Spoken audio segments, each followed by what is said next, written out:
Kenpo Karate for Christ second Brown curriculum. This one is called Courting the Tiger, and it is, again, it's a two-man attack, right? And that's kind of the new piece that we added. The last technique that you saw in third Brown was Kung Fu wrist, and it was the same attack, right? Someone has both hands on this wrist on one side, both hands on this wrist, and you're caught in between them, right? They've got both hands holding both sides. There'll be some difference though in what we saw. The first step though will be very similar. I want my right hand to cross grab the inside of his right wrist. I want my left hand to cross grab the inside of this wrist on this side. So grab the right here, grab the left there. Right hand grabs right, left hand grabs left. Cross grabs. I'm going to rear cross here. This could be stepping on the foot maybe, but I'm at least going to use my body to pull them towards me, right? Which is going to enable the follow-up kick. Right? Now in Kung Fu wrist, we did a front kick, and then when you plant down, this arm breaks out of their hold by doing like a brushing elbow, which most likely isn't so much to hit them in the chin as it is if they're holding your hands this way. This is one of the best ways to break out. In fact, I've seen people do it where they grab both hands together if they need the extra leverage. Of course, they've got this arm. You don't have that option in Kung Fu wrist. You're just going to lift there. This time, instead of kicking and advancing, we're going to kick and go this way. You're going to see a lot of the legs crossing in this technique, right? Courting the Tiger, it goes behind the leg, goes in front of the leg, right? And then the other leg goes in front and behind and back and forth. So you're constantly crossing your legs in this one. That's going to challenge your balance.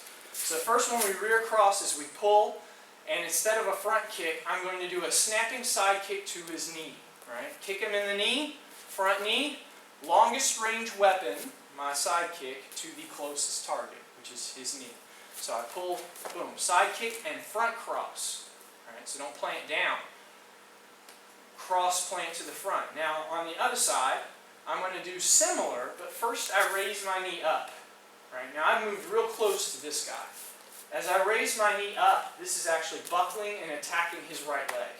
My left knee coming from behind bumps the right leg out of the way. You're going to knee the right leg to move it so that it exposes the left, and you're actually going to side kick into the left and then plant down behind, rear cross. So, grab, pull, side kick, front cross. We go knee to the leg, side kick the other leg, rear cross. All right?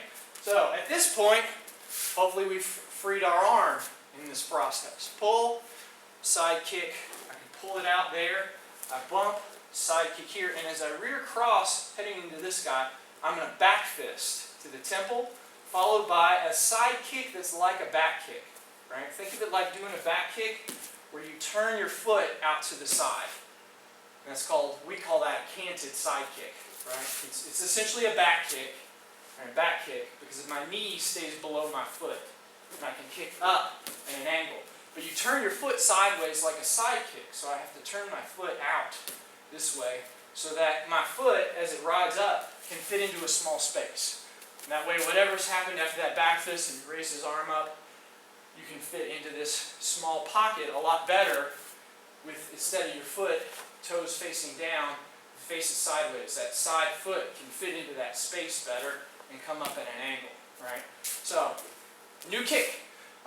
We do it all the time though. We use the canted side kick regularly here in this school. So, rear cross, pull, side kick to the knee, front cross, bump the leg, side kick the other leg, rear cross, back fist to the temple, canted side kick to the ribs and step back, and I'm going to finish with a big roundhouse kick. Boom! To that guy, and then from there, full cover out to the safest direction, which is probably 12 o'clock, right? Maybe towards 1:30. Depends on where they end up in the process as you're pulling the tiger. So again, courting the tiger. Pull, side kick, front cross. Knee, side kick, rear cross with a back fist, canted side kick. Plant down with a roundhouse kick, and then as you plant your roundhouse kick, set you up in direction to full cover out. That's also the reason why a lot of the time for me, if I'm doing a full roundhouse kick here, rather than to continue pivot towards 12, I'll exit towards 1:30. So wherever you're comfortable and balanced, when you plant that foot down, start your exit. Right? One more time. Again, that's courting the tiger. Grab both sides, pull, side kick, front cross, knee, side kick, back fist, canted side kick, roundhouse, full cover out. And that is technique number 5 in the second round Kenpo Karate for Christ curriculum.